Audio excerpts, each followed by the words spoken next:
James, Minister for Climate Resilience from Grenada, the Right Honourable Dr. Denzel Douglas, former Prime Minister, but now the Minister of Foreign Affairs and Economic Development in St. Kitts and Nevis, Pamela Coke Hamilton, Executive Director, International Trade Center, Anton Edmonds, General Manager in the Caribbean for the Inter-American Development Bank, the IDB, Alicia Little, the CEO of AI Innovation, and of course, JAMPRO's President, Sholette Cox. All of those people are here. And in fact, if your CEO is missing from the office, you could come down here and buck up in at them, as we most certainly did. Yeah, saw a gentleman walking down the hall. I said, wait, what? It looks so familiar. Want me to take a stock? I'm confused.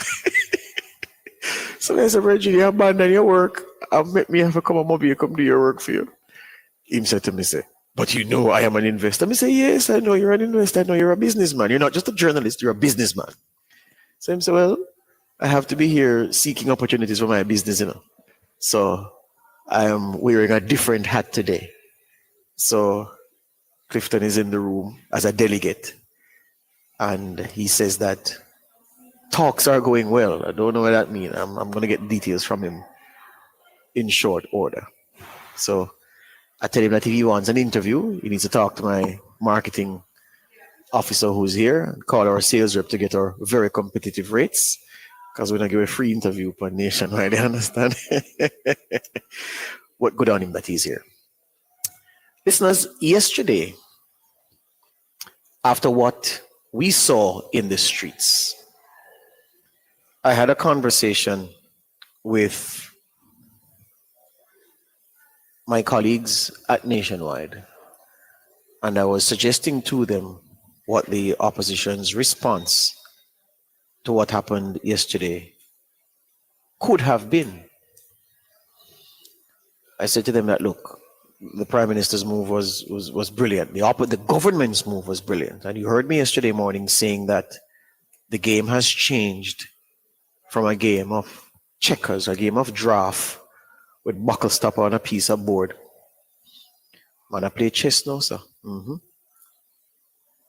And I told you I used the racing analogy to describe what the state of affairs is regarding the race to Jamaica House. And I suggested that there were things the PNP could have done yesterday and should have done to respond, at least put themselves in the news cycle and not leave it alone to the laborites, because that's how competitive politics goes, you know. You don't leave the space, yeah, where there's a yawning chasm and it is filled by one party as the other party in a competitive situation. You don't leave it. You go there, impose yourself. And we were all suggesting ways in which that could be done. Alas, no statement came.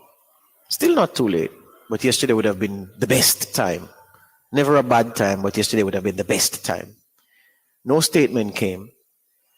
And then we knew that the comrades were gathering in the old capital, in the square. Now, if you're a Spanish Town person, even Spanish Town people, born and raised, would say to you, the square?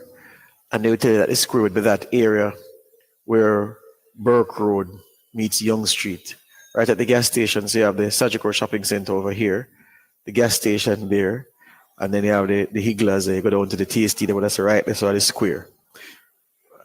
That's not the square. Square is Emancipation Square. Yeah?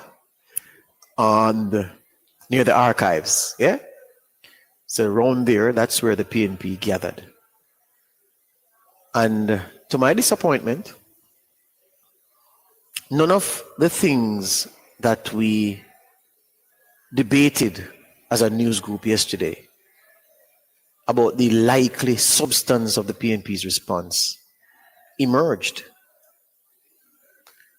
What we instead got was, all right, why tell you what we got when I can play some of what we got? So, Cunningham, Damien, may it please you, sir, to play Denise Daly from last night in St. Catherine. Comrades, I believe we should not just badmind them. We should not like them because they have no interest in the people of this country. So at the end of that clip, the director switched to the crowd, and you saw one man in a cap nodding, and you heard about 3 or 5 vuvuzelas. But on that most erudite point, the crowd stood and looked, because even comrades were saying, but MP, what the hell did you just say? Play it again, Damien. Comrades, I believe we should not just badmind them. We should not like them because they have no interest in the people of this country.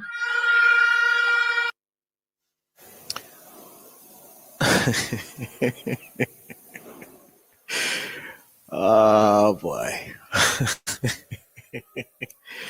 If I never knew better, I'd have thought that was AI. And if someone said to me that was AI, I'd say to them, what do you mean, Allen Iverson? Because it's artificial intelligence. Yeah? Denise Daly said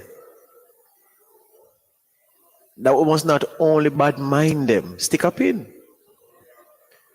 The labor rights have been going around saying that the PNP badmind them for the way they've been handling government, for the way they've been managing the country, for their successes in government, and it's pure bad mind. And the bad mind accusation was turned up several notches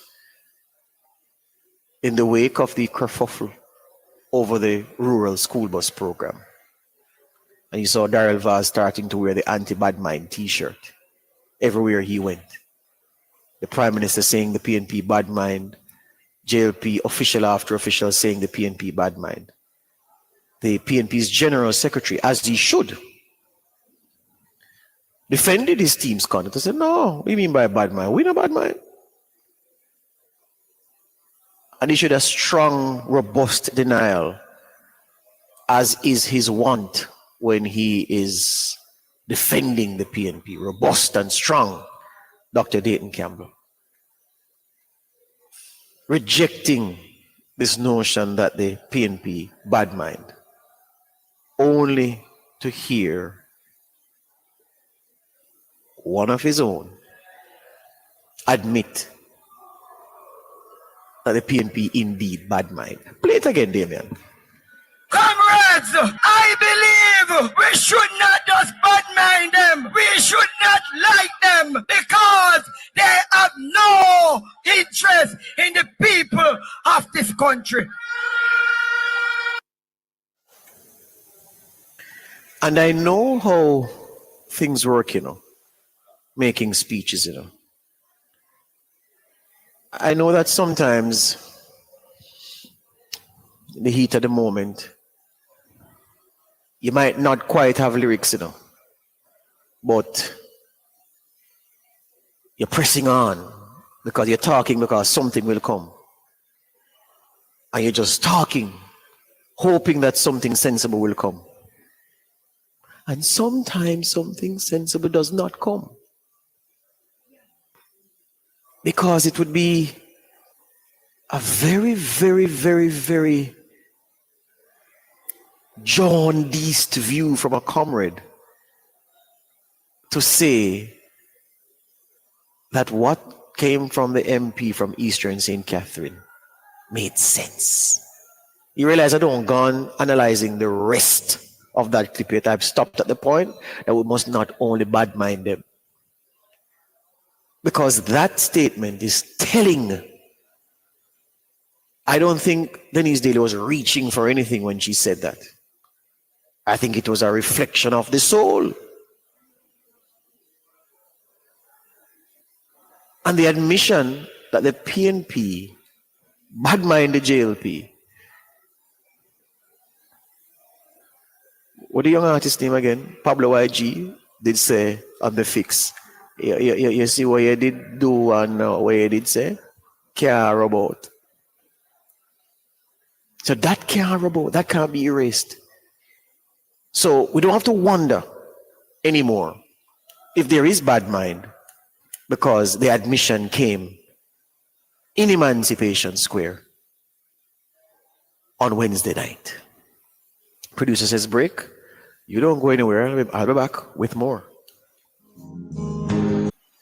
And Denise Daly's comments and what I was expecting the PNP's response to be to the JLP's tour de force earlier on Wednesday, led by the party leader and Prime Minister, Dr. Andrew Holness, and how what happened fell short of what I anticipated could have been the range of options used by the PNP to get back and to take some of the narrative from what was undoubtedly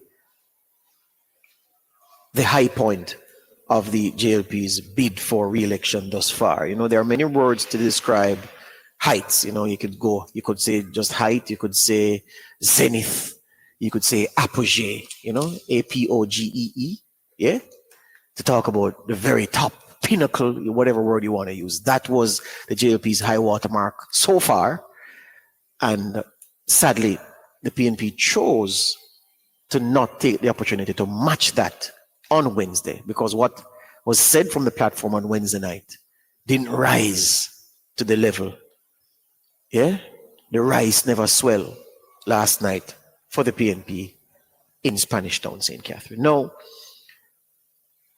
tactically, the PNP could not have gone to St. Catherine, gathered all their prospective representatives in the elections coming, and not put Ms. Denise Daly on the platform. Now, I must tell you, I rather like Denise Daly. I think her story is fantastic from the start that she had in the market as a higgler, and her rise, the people having confidence in her, sending her forward as an aspirant in the seat. I know that Sharon Hay Webster, who used to be a member of the PNP, now a key member of the JLP's organization, had a lot to do with her development and her transition. Yeah.